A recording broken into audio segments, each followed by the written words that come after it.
The morning of April 7th, 1943, somewhere over New Georgia Sound, Solomon Islands, Lieutenant Kenneth Walsh eased his F4U Corsair into a shallow dive, the Pratt and Whitney R2800 double Wasp engine's distinctive roar carrying across empty Pacific sky.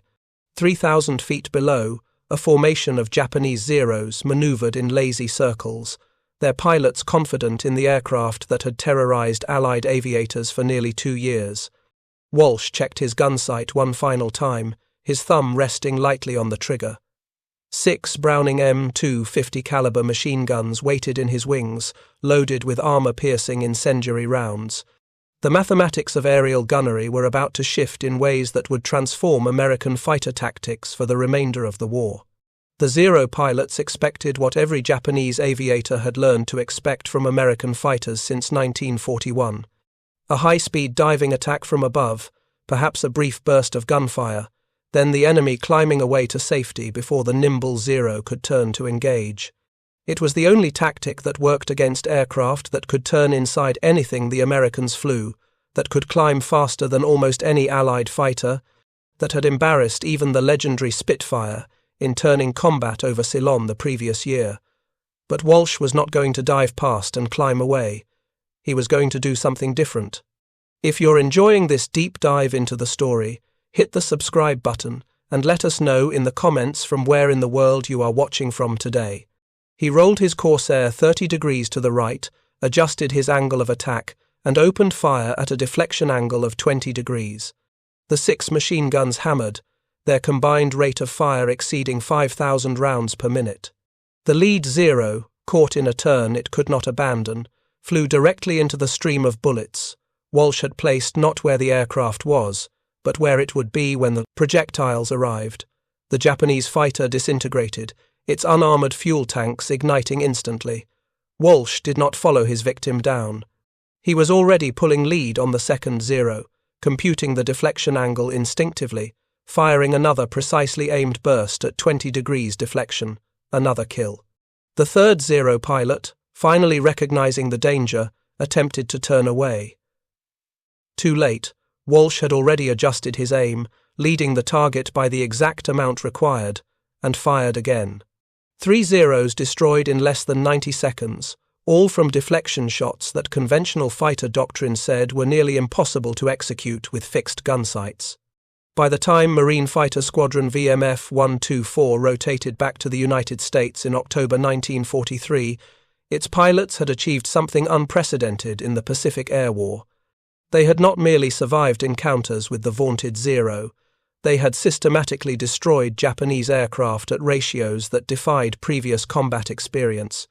The squadron's official record documented 83 confirmed kills against 9 Corsairs lost in aerial combat. The overall kill-to-loss ratio for Corsair pilots across all Marine and Navy squadrons operating in the Pacific would eventually reach 11-1. This represented the highest kill ratio achieved by any American fighter aircraft during World War II, surpassing even the much-celebrated Hellcat's performance. The conventional explanation for this success focused on the Corsair's superior performance. The aircraft was indeed remarkable. It had been the first American single-engine fighter to exceed 400 miles per hour in level flight. Its Pratt and Whitney R2800 engine produced over 2,000 horsepower. The inverted gull wing design provided propeller clearance while keeping the landing gear short and strong. 6 .50 caliber machine guns delivered devastating firepower. Japanese pilots who survived encounters with Corsairs spoke, with respect bordering on fear about the aircraft they called Whistling Death, named for the distinctive sound the fighter made when diving at high speed. But aircraft performance alone did not explain the 11-1 kill ratio. The Grumman F-6F Hellcat, which entered service at nearly the same time as the Corsair and used the same R2800 engine, achieved an excellent kill ratio of 19-1 overall, but most of that came from encounters with increasingly poorly trained Japanese pilots in 1944 and 1945. The F4U Corsair's 11-1 ratio was built on victories achieved when Japanese pilot quality was still high, when the Zero remained a deadly opponent in the hands of experienced aviators, when a single tactical mistake meant death. The real advantage lay not in the aircraft, but in how Marine Corps and Navy pilots were trained to use it, specifically in their mastery of a gunnery technique that other air forces considered too difficult to teach effectively. Deflection shooting, leading the target, firing not at where the enemy was, but at where the enemy would be. It was a skill that transformed the Corsair from simply another fast, powerful fighter into the most lethal air-to-air weapon in the Pacific theater. The story of how American naval aviators developed this capability began years before Pearl Harbor in the training programs that made the United States Navy unique among the world's air arms.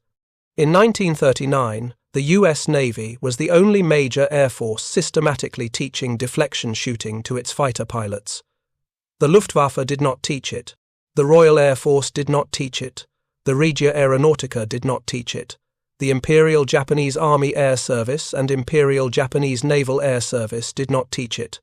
American naval aviators learned deflection shooting as part of their basic gunnery training, practicing the technique until it became instinctive.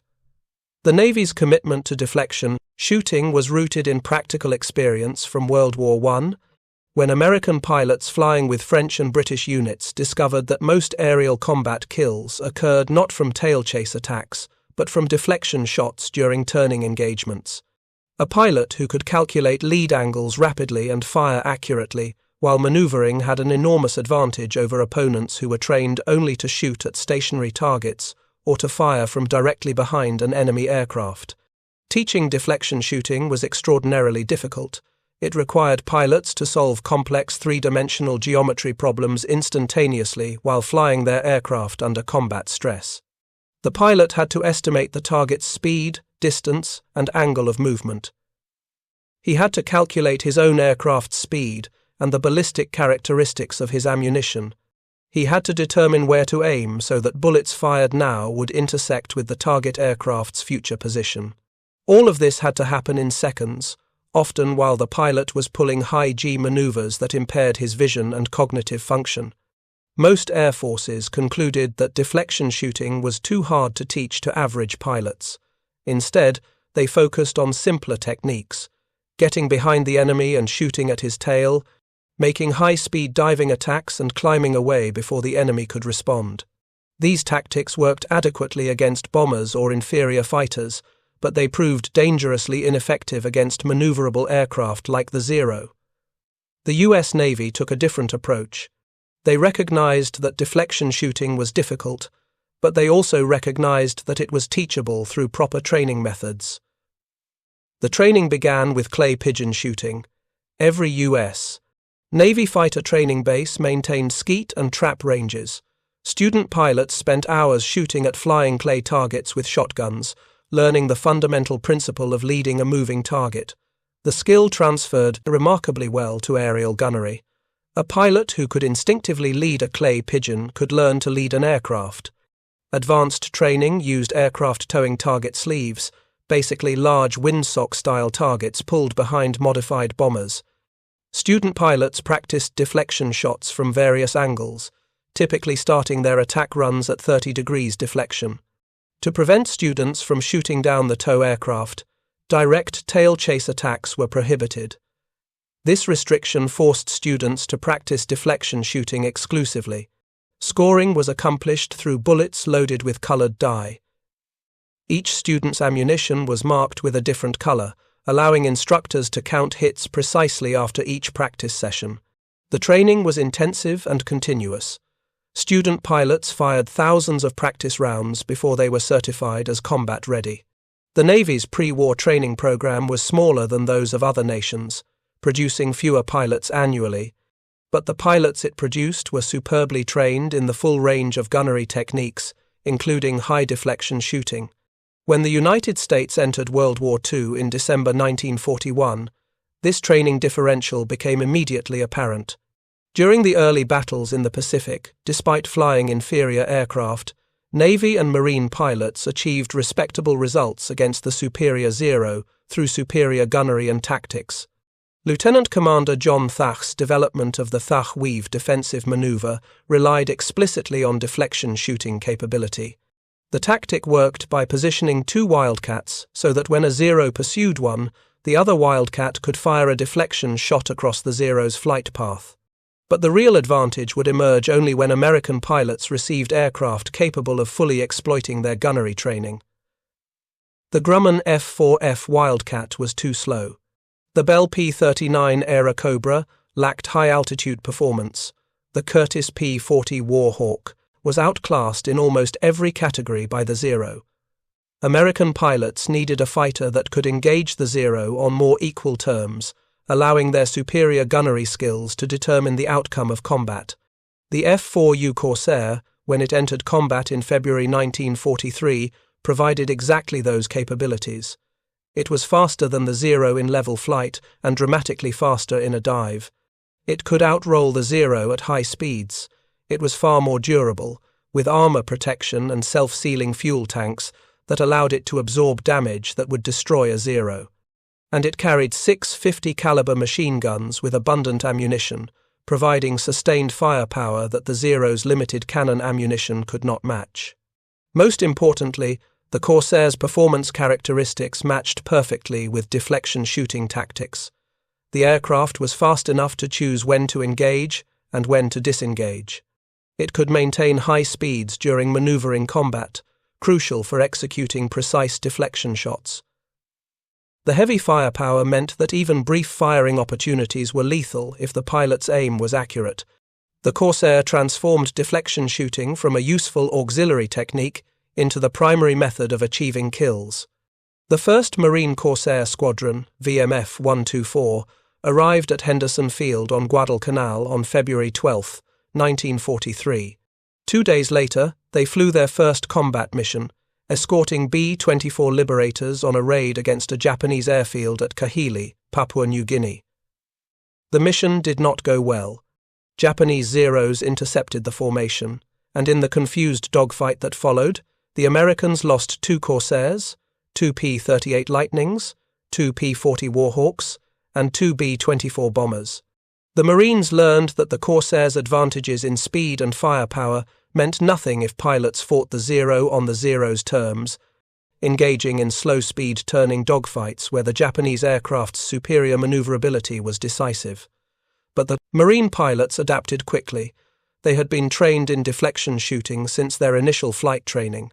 Now they began systematically applying that training to Corsair tactics, discovering through combat experience how to maximize their advantage. The key insight was accepting higher deflection angles than conventional fighter doctrine recommended. Pre-war tactical doctrine, based largely on European combat experience, emphasized that deflection shots should be attempted only when the deflection angle was very small, ideally less than 10 degrees. Pilots were taught to maneuver into position directly behind enemy aircraft, achieving zero deflection before opening fire. Shots at deflection angles above 20 degrees were considered wasteful of ammunition and unlikely to achieve hits. This doctrine made sense when discussing average pilot capabilities. Most pilots, even with training, struggled to hit targets at high deflection angles. But American naval aviators were not average pilots. They had received extensive deflection shooting training, and they flew an aircraft with heavy concentrated firepower that made even brief moments of accurate shooting lethal. Marine Corsair pilots began deliberately seeking deflection shots at 20 degrees or even higher. Instead of maneuvering to get directly behind Japanese aircraft, they positioned themselves to fire across the enemy's flight path during turns. This tactic exploited several crucial advantages. First, it allowed Corsair pilots to engage Japanese aircraft while maintaining the high speeds that made the Corsair superior. Maneuvering to achieve a tail-chase position required slowing down and turning with the enemy, negating the Corsair's speed advantage and potentially allowing the more maneuverable Zero to reverse the situation. Second, high deflection shots during enemy turns were actually easier to execute than tail-chase shooting against wildly maneuvering targets. When a Zero turned, its future position became relatively predictable. The pilot was committed to the turn and could not easily change direction. A Corsair pilot who understood deflection shooting could predict where the Zero would be 1 or 2 seconds ahead, place his gun sight at that point, and fire a burst that the Zero would fly directly into. The Zero pilot, focused on completing his turn, often never saw the attack coming. Third, deflection shooting allowed Corsair pilots to avoid the most dangerous phase of aerial combat. Getting behind an enemy aircraft required flying through the target's defensive fire envelope and exposed the attacker to other enemy fighters. High deflection attacks could be executed from angles that minimized exposure to defensive fire while making it difficult for enemy wingmen to assist. The tactics evolved rapidly through shared combat experience. Successful pilots explained their techniques to squadron mates. Methods that worked were formalized and taught to replacement pilots arriving from training. Marine Fighter Squadrons VMF 121, VMF 122, VMF 124, VMF 213, VMF 214, and VMF 215 all adopted variants of these tactics during their combat deployments in the Solomons campaign from February through December 1943. The results were extraordinary. Individual pilot-kill ratios began climbing dramatically. Lieutenant Kenneth Walsh, the pilot whose April 7th engagement opened this account, would finish the war with 21 confirmed kills, 17 of them Zeros, almost all achieved through deflection shooting in his Corsair. He described his technique in post-war interviews. "I never tried to turn with a Zero. I'd come in fast, pick my target, lead him by the right amount, fire a short burst, and climb away while looking for the next target. Most of my kills took less than 5 seconds from the time I opened fire to when the enemy aircraft was burning." If you find this story engaging, please take a moment to subscribe and enable notifications. It helps us continue producing in-depth content like this. Major Gregory Pappy Boyington, commanding officer of Marine Fighter Squadron VMF 214, the famous Black Sheep Squadron, became perhaps the most celebrated practitioner of Corsair deflection shooting tactics. Boyington had flown with the American volunteer group in China before the war, where he learned to fight Zeros in the inferior P-40 Warhawk. He understood intimately what the Zero could and could not do. When he took command of VMF 214 inches, September 1943, he immediately implemented aggressive deflection shooting doctrine. Boyington's approach was elegantly simple. He trained his pilots to ignore the Zero's maneuverability entirely. Never turn with a Zero, never try to outclimb a Zero at low speeds. Instead, maintain high speed at all times. Use diving attacks to build energy. Convert that energy into high-speed slashing attacks that crossed the Zero's flight path at oblique angles. Fire deflection shots during these high-speed passes, then extend away using the Corsair's superior speed before climbing back to altitude for another attack. The Black Sheep Squadron arrived at Munda Airfield on New Georgia in early September 1943. Within 84 days, they would be credited with shooting down or destroying over 200 Japanese aircraft. Boyington himself achieved 22 confirmed kills during this period, bringing his total to 28, including his earlier AVG victories. Almost every kill came from deflection shots executed during high-speed attacks. Squadron pilots who survived the war universally described Boyington's gunnery as exceptional. He could compute deflection angles almost instantaneously and place his fire exactly where the enemy would be. The mathematical principles underlying deflection shooting were well understood by gunnery instructors, though most pilots executed the technique instinctively through practice rather than conscious calculation. The fundamental problem was predicting where a moving target would be when bullets traveling at specific velocity reached the target's range. 50 caliber bullets leaving a Browning M2 machine gun traveled at approximately 2,800 feet per second. Against a target 300 yards away, the bullets required approximately 0.32 seconds to reach the target. During that third of a second, an aircraft flying at 300 miles per hour would travel approximately 144 feet. The deflection angle required to hit the target depended on the target's angle of movement relative to the shooter. For a target crossing perpendicular to the line of fire at 300 yards distance and traveling at 300 miles per hour, the required deflection was approximately 27 degrees. For a target at a 45-degree angle, the deflection was approximately 19 degrees. For targets in turning flight, the calculation became more complex because the target's direction was changing continuously. Pilots did not consciously perform these calculations in combat. Instead, through extensive practice, they developed intuitive feel for the correct lead. Experienced pilots described it as similar to throwing a ball to a running receiver. You do not calculate the mathematics. You simply know, through practice, where to throw. Aerial deflection shooting worked the same way. A well-trained pilot saw an enemy aircraft in a turn, instantly recognized the deflection angle required, placed his gun sight at that point, and fired. The Corsair's gun harmonization settings affected deflection shooting effectiveness significantly. Harmonization referred to the convergence point where all 6 machine guns aimed. Most Corsair squadrons harmonized their guns to converge at 250 yards, creating a concentration of fire approximately 6 feet in diameter at that range. Some pilots requested closer harmonization, at 200 yards or even 150 yards, accepting reduced effective range in exchange for tighter bullet patterns that increased hit probability. Ammunition selection also mattered. Standard Corsair loadout mixed armor-piercing incendiary rounds with tracer rounds and standard ball ammunition.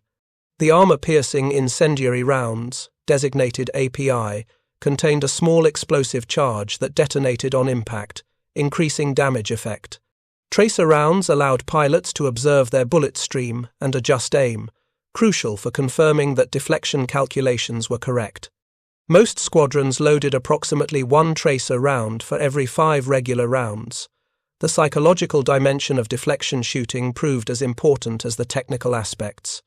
Executing a successful deflection shot required absolute confidence. The pilot had to commit to the attack even though his gun sight was not on the target. He had to trust his training and his instincts, placing his aim point seemingly ahead of the target and firing without hesitation. Inexperienced pilots often failed because they unconsciously corrected their aim toward the target at the last moment, resulting in shots that passed behind the enemy aircraft. This psychological challenge was precisely why most air forces did not teach deflection shooting systematically. It was easier to train pilots to get behind the enemy and shoot at a target visible in the gun sight than to train them to shoot at empty sky, trusting that the enemy would fly into the bullet stream. But the U.S. Navy's training system, with its emphasis on clay pigeon shooting and extensive practice with towed targets, built the confidence required.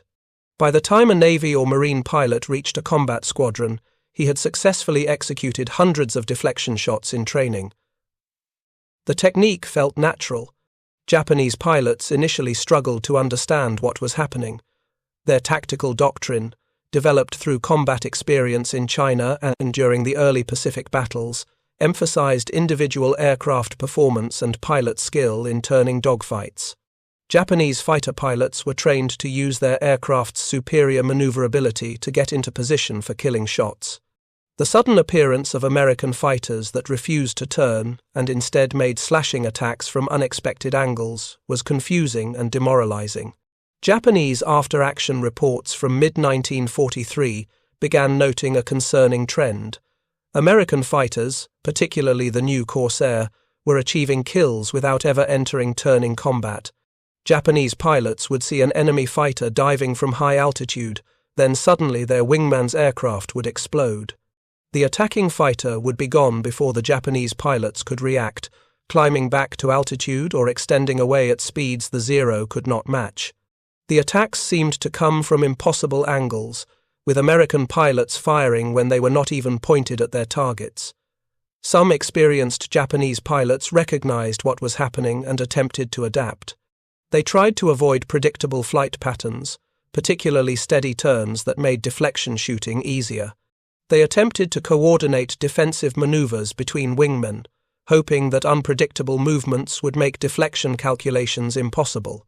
But these countermeasures had limited effectiveness against well-trained deflection shooters. The fundamental problem was that any aircraft maneuvering in 3-dimensional space becomes predictable over short time intervals. Physics constrains how quickly an aircraft can change direction.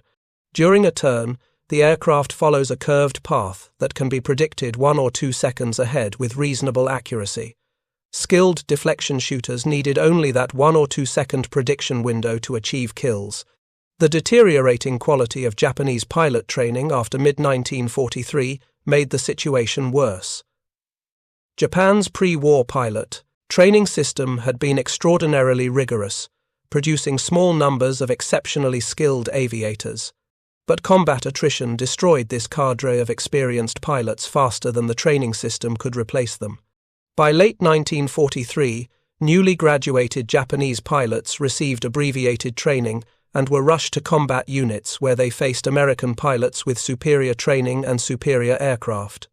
These inexperienced Japanese pilots stood no chance against Corsair pilots executing precise deflection shots. The Battle of April 7, 1943, over the Russell Islands provides a detailed example of Corsair deflection tactics in action. Radar detected a large formation of Japanese aircraft approaching from the northwest. 76 Zeros and Aichi D-3, dive bombers, were heading toward Allied positions. The Americans scrambled every available fighter, including several divisions of Marine Corsairs from VMF 1, 2, 4. The Corsairs climbed to 25,000 feet, positioning themselves above the incoming Japanese formation. When the radar controller called out the enemy position, the Corsairs rolled into diving attacks, building speed to over 400 miles per hour. They struck the Zero escorts from above and behind, each Corsair pilot selecting a target and executing a high-deflection shot during the first pass.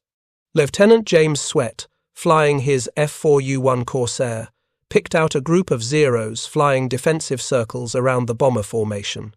Instead of attempting to turn with the Zeros, Swett dove through the formation, executed a climbing turn that brought him across the flight path of 1 Zero at approximately 25 degrees deflection, and fired a 2-second burst. The Zero's right wing sheared off, and the aircraft spun into the ocean.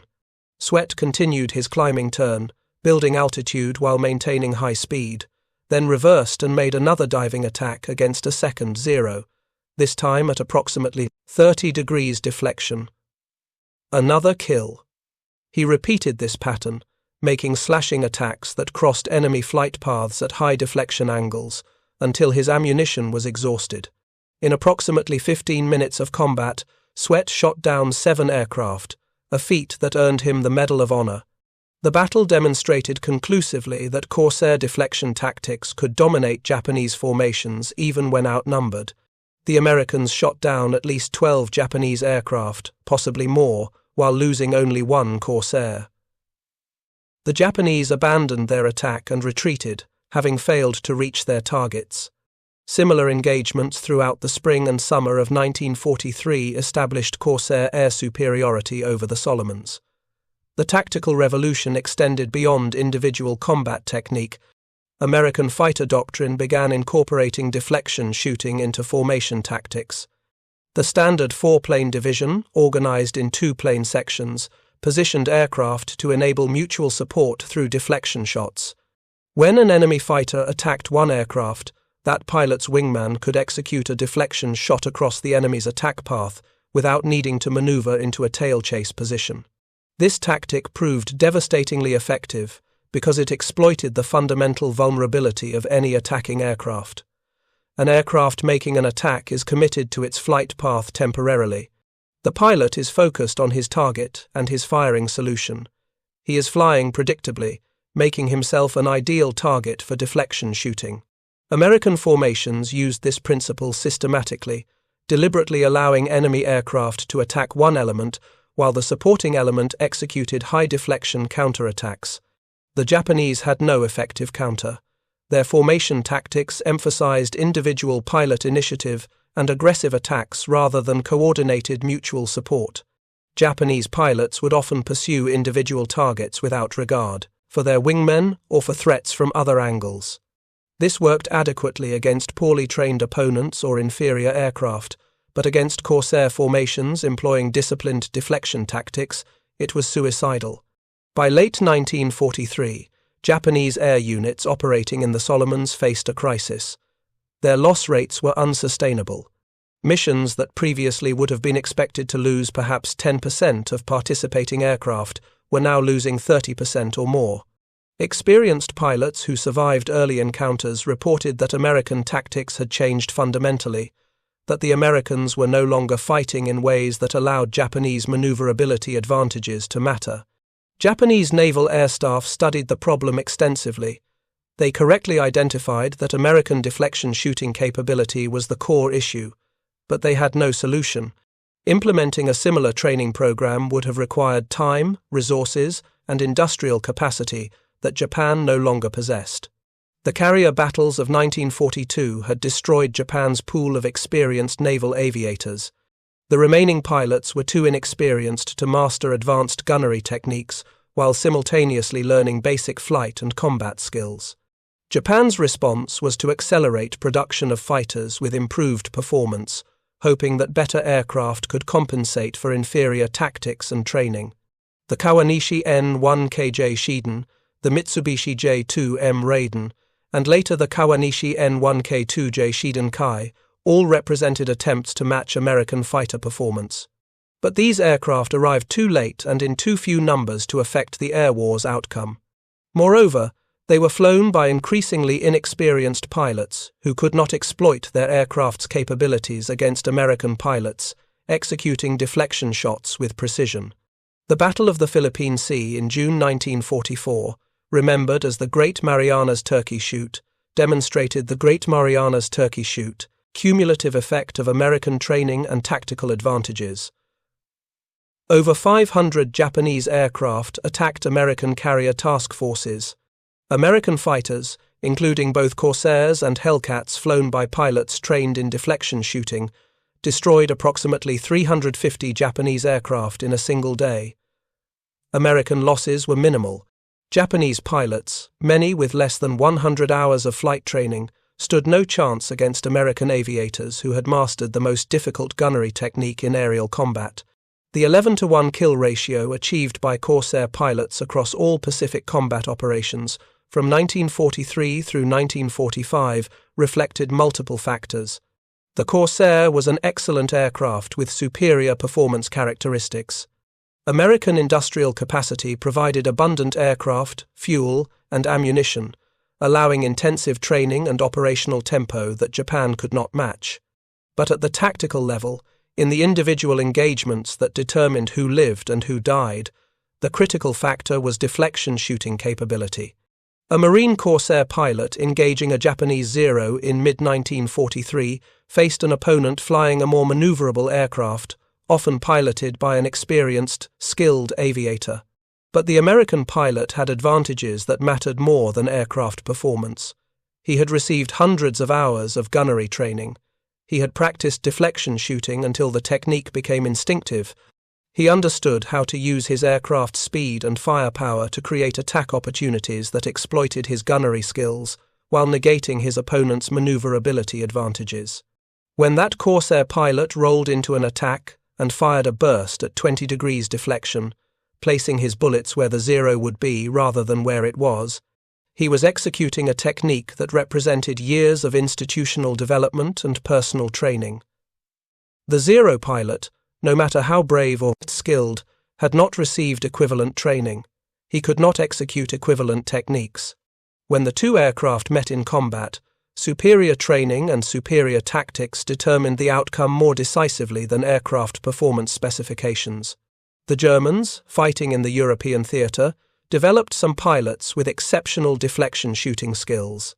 Hans-Joachim Marseille, the Luftwaffe's most successful fighter pilot in North Africa, was renowned for his ability to execute extremely difficult deflection shots.